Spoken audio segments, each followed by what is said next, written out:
들어가기에 앞서서 문재인 정부 5년에 대한 총평을 한번 해봤으면 좋겠는데요. 한마디로 한번 정리해서 문재인 정부 이렇게 한마디로 한번 이야기를 해보고자 하는데 허영 위원장님 혹시 한 말씀 해주실 수 있을까요? 예, 뭐 한 단어로 얘기하면 희망 고문이었다 그렇게 생각합니다. 문재인 정부의 당사자들에게는 좀 가혹한 평가일 수가 있는데 사실은 윤석열 정부도 마찬가지일 테고 장밋빛 미래를 어제 무지개가 뜨듯이 얘기하지만 사실 5년의 결과를 보면 자기네들이 평가하고 싶은 통계지수 이야기들 선진국가는 얘기했지만 실제 세계 최악의 지표들 경제사회 지표는 그대로 변한 것이 없잖아요. 그러니까 희망은 말했고 그들은 희망적인 평가를 끝내고 정권이 교체됐지만 소위 말하면 고문이라고 희망 고문이라고 얘기했던 그 최악의 경제사회 지표는 하나도 변하지 않았다. 세계 1위 또는 최고의 최악의 그 지표가 그대로 남아있기 때문에 저는 한마디로 희망 고문이었다 이렇게 평가하고 싶습니다. 네, 희망을 말했지만 실제로는 고문과 같은 이런 결과 아니냐 이런 말씀을 해주셨고요.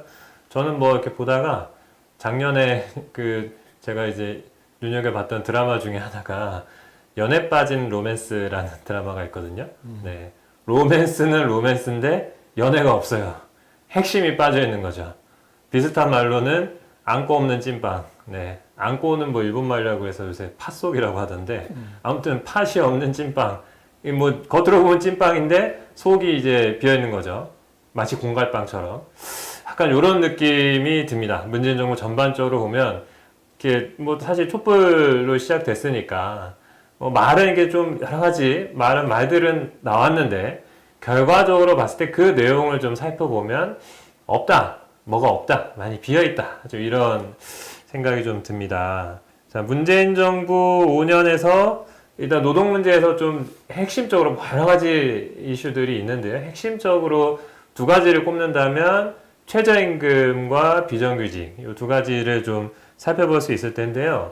일단 최저임금은 사실 온 국민이 다 알죠. 최저임금 1만 원 공약을 했습니다. 이거 사실 문재인 대통령 후보 시절에 공약을 했고 문재인 후보뿐만 아니라 당시 문재인 후보뿐만 아니라 여러 대선 후보들이 다 공약을 했죠. 근데 했다가 이제 나중에 다 파기하고 했는데 결국 문재인 대통령도 파기를 했고요. 근데 사실 그래서 첫 해에 이제 16% 상당히 기존과는 다르게 크게 인상됐던 것은 사실입니다.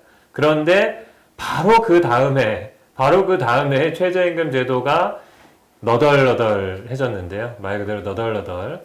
지금 그림에 보시면 최저임금 산입범위 확대라고 나와 있습니다. 노동 쪽에 이제 노동조합이나 이런 데 활동하시는 분들은 아주 잘 아시는 문제인데 바로 이 그림에 나와 있는 것처럼 기존의 최저임금에는 포함되지 않았던 상여금과 복리후생비가 최저임금에 포함이 된 겁니다. 그러니까 최저임금이 하나도 안 올라도 기존에 포함되지 않았던 상여금, 복리후생비는 식대, 교통비 이런 겁니다. 이런 게 포함이 돼버리니까 최저임금이 오른 것처럼 보이는 효과가 나타난 거죠. 최저임금은 똑같아도, 그러니까 최저임금이 그대로 있어도 최저임금이 오른 것 같은 이런 효과가 나타난 건데요. 이렇게 되니까 실제 최저임금이 올랐어도 기존에 포함되지 않았던 이런 상여금, 복리후생비가 포함이 되면서 최저임금은 올랐지만 임금 총액은 똑같은 이런 효과들이 나타난 겁니다. 사실상 거꾸로 간 거죠. 최저임금 올라도 내 월급은 똑같은 이런 좀 이상한 상황이 벌어진 겁니다. 자, 그리고 또 한 가지는 문재인 정부에서 또 임기 초에 공공부문의 비정규직을 정규직화하겠다. 상징적인 또 이 사건이 있었잖아요. 인천공항 비정규직 만나면서 정규직화한다 이런 얘기를 했는데요.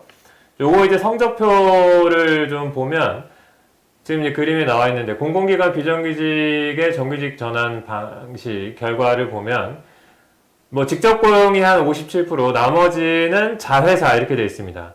일단 자회사라는 것으로 많이 비정규직을 이제 그 전환시켰어요. 형식은 정규직의 형식은 띄고 있기는 한데 자회사라는 것이 비정규직에 비해서 임금 수준이 뭐 크게 오르지도 않았고 거의 비슷하고 더 중요한 거는 자회사라는 것은 언제든지 정리할 수 있는 이런 상황. 그러니까 비정규직의 제일 큰 문제가 고용 불안 문제였는데 자회사도 똑같은 상황이라는 겁니다. 거기에 지금 정규직 직접 고용이라고 되어 있는 분 뭐 57%요 부분도 거의 대다수는 무기계약직이라고 하는데요. 뭐 흔히 말하는 중규직 정도 된다고 하죠. 계약 기간이 끝나는 시점만 안 되어 있을 뿐 나머지는 비정규직하고 그냥 다 똑같은 요런 정도의 상황입니다.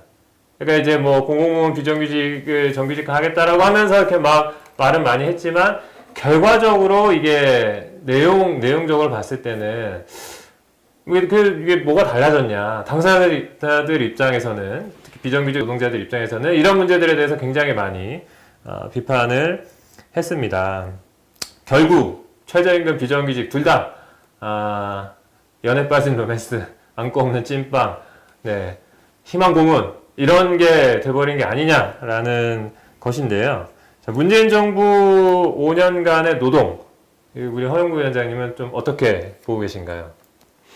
그 노동 존중을 얘기하지 않았습니까? 노동 존중이라고 하는 것이 뭐 아까 제가 희망 고문을 얘기했는데 실제적으로 고용과 임금, 또 복지, 또 그 소득을 가지고 소비하는 데 있어서의 또 행복, 한 삶, 이제 이런 것들이 이제 구체적으로 나타나야잖아요. 그러니까 고용이 불안하고 임금이 낮고 임금의 차별이 크고 또 노동 강도가 높고 휴식 시간이 줄어들고 그렇기 때문에 가계가 불안정한데 대통령은 또 정부는 계속 노동 존중을 말하는데 노동하고 있는 노동자들은 실제 굉장히 거리가 먼 그런 상황이었죠. 그러니까 이제 최저임금 말씀하셨는데 박근혜 정권보다도 4년보다 문재인 정부 5년에 최저임금 인상률이 낮단 말이에요. 실제는. 이게 뭐 아까 산입범위 확대 여러 가지 얘기를 해서 이게 사실 통계적으로 이제 조작과 뭐 이런 것이 왜곡일 수 있는데 실제 박근혜 정권보다도 최저임금 인상률이 높지 않았다는 문제고 또 하나 큰 문제는 300만 명이 넘는 최저임금 소상인 노동자들이 최저임금 법정 최저임금보다 낮은 상태에 있다는 것이죠. 그러니까 뭐 위에 정규직과의 임금 격차는 뭐 말할 것도 없고 또 남녀 임금 격차는 말할 것도 없지만 최저임금 선상에 있는 노동자들 특히 다수의 비정규직 노동자들이 생계를 꾸려가기 어려운 조건에 처해 있었다. 그런데 문재인 정부는 5년 내내 노동 존중을 얘기했어요. 그리고 이제 비정규직 문제도 마찬가지인데 박근혜 정권 때도 공약을 했죠. 공무원 비정규직 저는 정규직화한다 얘기했는데 결국 하지 않았잖아요. 근데 사실은 문재인 정부는 어떤 면에서 보면은 정치적으로도 그랬지만 촛불 이후에 이런 노동 존중을 내세우면서 그 이전 정권과 신자유주의 정책과 다른 노동 존중 정책을 펴겠다라고 얘기한 것이고 그래서 일자리 문제를 자기 청와대 집무실 상황판을 최초로 만든 대통령이죠. 그래서 일자리위원회 위원장을 대통령이 맡은 최초의 이제 대통령이었는데 결국은 정부가 할 수 있는 공공부문의 비정규직도 정규직하지 않았다는 것이죠. 근데 그 공공부문의 비정규직 상당수가 예전부터 비정규직으로 있었던 노동자들이 아니고 맞습니다. 거기에 상당수는 IMF 외환위기 이후에 맞아요. 정규직이었는데 아웃소싱 된 사람들이에요. 외주가 아웃소싱 돼서 비정규직 된 사람들이기 때문에 이걸 사실 원상 회복하는 차원에서라도 그러니까 김대중 정부가 민주당 정부잖아요. 그러니까 IMF 외환위기 상황에서 어쩔 수 없이 그랬다고 했다면 노동 존중을 내세우는 문재인 정부가 민주당의 지난 IMF 시기에 있어서의 자기 정책적 과오 이것을 원상 회복시키는 조치조차도 하지 않으면서 노동 존중을 얘기했으니까 정말 사실 뭐 평가하기가 그렇다. 네. 그렇습니다. 사실 뭐 최저임금 같은 경우도 이게 뭐 최저임금 금액만 이렇게 어떻게 올리고 이럴 수 있는 문제가 아닌 거잖아요. 최저임금 문제는 다 경제 전반과 얽혀있기 때문에 사실은 최저임금 금액의 인상 문제보다도 더 중요한 거는 오른 그 최저임금 1만 원을 줄 수 있는 경제적인 생태계를 어떻게 만들 거냐, 사실 이런 관점으로 접근을 했어야 된다고 보고, 그렇다고 하면 사실은 뭐 여러 가지 뭐 원하청 구조라든지 뭐 이 가맹 프랜차이즈 구조라든지 이 광범위하게 펴져 있는 자영업자의 문제라든지 이런 것들에 대한 사실 좀 구조적인 해법이 같이 나왔어야 될 것 같거든요. 그러니까 이제 이게 그냥 1만 원 공약만 그냥 사실 떨렁한 거고, 조금 올랐더니 엄청나게 이제 뭐 보수 진영이나 경제지나 막 이런 데서 엄청나게 반발을 해야 되니까 바로 그냥 밀린 거잖아요. 예. 그러니까 이제 그런 점에서 보면 이런 것이 이제 굉장히 뭐 말은 뭐 굉장히 뭔가 할 것처럼 했지만 내용이 채워지지 않았다, 이런 대표적인 케이스였고, 그 사실 노동시간 문제도 좀 얘기를 해보아야 될 것 같은데, 노동시간 문제, 이게 그 문재인 정부 노동정책 중에 그 국민보고 거기에 보면 그 국민들이 제일 잘했다고 평가하는 것 중에 하나가 이제 문재인 정부가 말하는 주 52시간, 요게 이제 제일 잘했다고 노동정책에서는 꼽더라고요. 그래서 제가 이제 문재인 정부에서 말하는 국민보고 그 사이트에 들어가서 이제 저걸 딱 봤는데, 그래서 기존에 이제 68시간이었던 노동시간을 52시간으로 줄였다, 이렇게 이제 문재인 정부는 말을 하거든요. 요거에 대해서는 우리 허영규 위원장님이 또 할 말씀이 많으시잖아요. 네. 그러니까 사실은 그 자본주의 사회에서 노동시간이 노사 간에 있어서는 가장 갈등 관계가 이제 크죠. 또 자본의 입장에서는 이윤이라고 하는 것이 기술이라든가 모든 생산 조건이 일정하다고 가정하면은 결국 시간이 결정하는 거죠. 노동시간을 통해서 똑같은 임금을 만약에 총량적으로 임금을 준다고 한다면은 노동시간이 기냐 짧으냐에 따라서 이윤이 결정되는 것이고, 노동자들도 마찬가지로 임금 단가가 일정하게 정해져 있다면 노동시간이 소득을 이제 결정하는 것이잖아요. 그런데 이 장시간 노동 체제, 산업혁명 이후에 이 장시간 노동 체제가 하루 8시간까지 좁혀지는 데는 한 200년 이상의 세월이 걸렸죠. 우리가 이제 노동자들이 메이데이 5.1절 노동절을 얘기할 때 미국 시카고에서 이제 8시간 노동제 총파업을 기념하는 136년 전에. 그런데 만약에 그 기준으로 해서 노동자들의 투쟁, 또 노동법 개정, 노동시간 단축, 제도 개선, 이런 역사를 만약에 1세기 동안을 거쳐왔다고 생각하면은, 우리가 주 5일 기준으로 하면은 주 40시간, 현재 근로기준법상에 있는 주 40시간이 법정 노동 시간이고, 그렇게 노동시간이 단축되었다고 말할 수 있는데, 문재인 정부 들어와서 그 이전 정권에서도 얘기하지 않았던 52시간 노동시간 단축이란 용어를 쓰기 시작했어요. 그러면서 마치 본래 법정 노동시간이 68시간이었는데 52시간으로 16시간이 줄어든 것처럼 이렇게 지금 저렇게 보여주고 있죠. 불려지게 됐잖아요. 저기서 말하는 차이 16시간이라고 하는 것은 주 5일의 기준으로 노동시간 모든 걸 결정하는데, 토요일, 일요일을 별도로 예를 들면 추가 수당을 주지 않고도 노동을 이제 해왔던 그런 관행, 그 16시간을 52시간에다가 이제 플러스 시킨 것이고, 이 52시간이라고 하는 것도 본래 근로기준법상의 52시간이 아니고 근로기준법상에는 40시간인데 노사가 합의할 경우 12시간 연장 근로를 할 수 있다라고 하는 12시간이죠. 그러니까 법정 노동시간이라고 하는 것은 저 표에서 나와 있듯이 주 40시간이고, 우리가 정말 이 일자리를 늘려나가려면 주 40시간보다 더 30시간대로 노동시간 단축에 가야 되는, 노동운동도 그렇고 정부의 노동시간이나 노동정책도 그런 방향으로 가야 하는 거죠. 30시간대로 가야 되는 것이죠. 그래야지만 아까 최저임금 문제가 나왔을 때 제일 어려운 부분이 영세 자영업자들의 지불 능력이잖아요. 최저임금을 지급할 수 없는 영세 자영업자가 너무 많은 거죠. 그분들이 본래 영세 자영업을 자기 직업으로 희망하는 사람들이 절대 다수가 아니죠.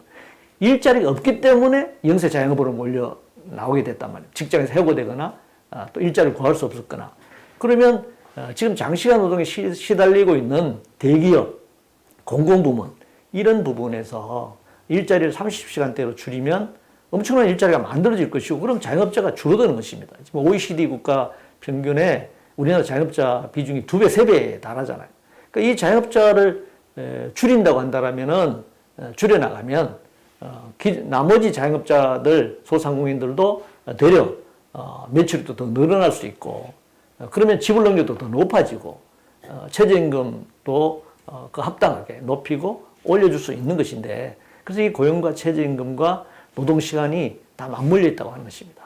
뭐 OECD 통계에 보면 대한민국이 최장 노동시간 국가인데 뭐 조금 줄었습니다. 이게 연간 2,100시간에서 뭐 1,900 몇 시간으로 줄긴 했는데 크게 차이가 없는 겁니다. 저 정도로는 사실 개선됐다고 볼 수는 없는 이런 문제가 있는 것 같습니다. 노동시간 문제 좀 그렇고요.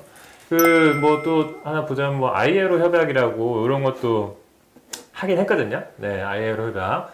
그래서 ILO 협약에 따라서 지금 뭐 법을 좀 바꿔가지고 뭐 몇 가지 이제 실업자 해고자 노조가입 인정하고 뭐 이런 것들을 했습니다. 그리고 그 공무원 그리고 소방공무원들 뭐 노조 만들 수 있게 뭐 이런 것들 하고 ILO 협약에 따라서 국내 이 노동법을 개정을 한 거죠. 그런 것들을 했습니다. 했고 이제 문재인 정부도 치적이라고 주장을 하는데 문제는 요거 하면서 또 사용자 측의 입장을 요구사항을 또 크게 두 개를 반영해 줬어요. 단체협약 유효기간을 2년에서 3년으로 더 길게 해줬고 그나마 이제 노조가 교섭을 자주 해서 이 근무 조건 좀 바꿀 수 있게 해줘야 되는데 그걸 그냥 3년으로 확 밀어준 거고 그리고 그 사업장 내 주요 시설 그러니까 단체 행동하면서 사업장 내 주요 시설에 대한 점검 이런 것들을 또 못하게 했고 또 이런 방식으로 또 한 거예요. 그러니까 ILO 협약에 따라서 노동조합의 활동을 좀 더 보장한다. 이런 취지를 담아서 국내 노동법을 개정했는데 문제는 또 사용자들의 요구를 들어주면서 이게 또 막 짬뽕이 돼버린 이런 결과도 또 있고요. 그리고 뭐 얘기하려면 뭐 엄청나게 많은데 지금 또 문재인 정부에서 얘기하는 빨간날 공휴일이나 직장 내 괴롭힘 금지법, 뭐 임금 명세서 의무화 이런 정도 또 기존에 없었던 거 했다 이렇게 이제 주장하는데 문제는 이런 게 또 제일 필요한 곳이 바로 그 5인 미만 사업장이거든요. 직장 내 괴롭힘이나 뭐 임금 명세서 이런 거 막 자기 마음대로 하는 곳들이 많은 데가 다 5인 미만의 이 작은 사업장인데 5인 미만 적용은 또 쏙 빠졌단 말이에요. 그러니까 이게 참 이런 걸 보면 이 진짜 알맹이가 없다 이런 말씀을 좀 드릴 수가 있을 것 같고요. 노동정책 이 정도로 할까요? 뭐 더 하실 말씀 있으실까요? 뭐 좀 추가로 말씀드리면 근로기준법, 뭐 중대재해처벌법 이런 것들이 아까 말씀하셨지만 5인 이하를 배제를 했고 또 그것도 뭐 한 50인까지는 뭐 1년, 2년 또 유예를 하고 이렇게 하잖아요. 이거 사실은 ILO 조약에 위배되고 평등권에 위배되고 세계인권선언이나 우리나라 헌법에 위배돼요. 평등조항에 당연히 위배가 되는 겁니다. 노동자가 5인 이하 사업장에서 일한다고 해서 5인 이상의 사업장에 일하는 노동자들과 차별을 받아야 될 아무런 이유가 없는 것이거든요. 그리고 아까 이 노동상권 관련해서 이제 노동자의 파업권 이런 걸 이제 계속 제한하려고 하는 거잖아요. 근데 이제 이 사용자들이 예전에 어떤 용어예요? 이제 문재인 정부 하에서 나오는 물론 문재인 정부가 얘기했던 건 아니지만 이 사용자 대항권을 요구하기 시작했잖아요. 그러니까 마치 우리가 기울어진 운동장 참 용어가 이데올로기적으로 뭐 정부도 그렇고 자본 쪽도 그렇고 기업 쪽도 정반대의 개념을 지금 우리 사회가 쓰고 있어요. 우리가 노동개혁 이러면은 노동상권을 온전하게 보장하는 것이 노동개혁이에요. 그렇잖아요. 근데 지금 노동개혁은 노동법을 개혁하고 정리해고를 자유롭게 하고 노동에 대한 규제 뭐 이런 것들을 완화시키는 것, 자본의 유래 완화시키는 것을 노동개혁이라고 쓰고 있고 기울어진 운동장도 마치 노동이 뭐 계속 민주노총을 이제 들먹이면서 민주노총이 엄청나게 파업하고 사용자들은 아무런 힘도 없이 당회하고 그렇게 기울어지는 농장을 예전에는 사용자들이 그렇게 사용하지 않았어요. 기울어지는 운동장이라고 했을 때 당연하게 위에 있는 부분은 기업이고 낮은 쪽이 노동이었는데 지금은 정반대로 이렇게 설명하는데 지금 기업은 예전보다도 훨씬 더 글로벌화된 상태이기 때문에 기울어지는 운동장을 얘기하려면 당연히 노동 쪽에서 얘기를 해야 되는데 이 자본 쪽에서 이런 얘기를 하면서 대항권을 얘기하고 있거든요. 근데 노동상권이 아무리 지금 강화되고 문재인 정부가 뭐 아이로 조약을 좀 강화시켰다라고 하지만 결국은 자본은 노동자의 파업보다 훨씬 강한 자본 파업을 노동자들은 속수무책이에요. 휴업, 뭐 폐업, 그다음에 해외 이전, 지방 이전, 위장 폐업 이런 것들을 통해 가지고 정말 이 노동자들은 대응할 수가 없는 상황. 빛의 속도로 움직이는 이 자본의 이동에 대해서 노동자들이 그걸 알 수도 없고 사후에 알게 되는 것이죠. 그래서 정말 이런 그 노동자 파업을 지금 제대로 노동자들이 할 수 없는 상황에 처해 있어요. 이런 상황에서 대항권을 얘기하고 기울어진 운동장을 얘기하면서 노동법을 개혁하려고 하는 이것을 노동개혁이다 이렇게 개념화해서 공격하고 있다는 것이죠. 그것을 문재인 정부가 그대로 용인해 왔어요, 사실은.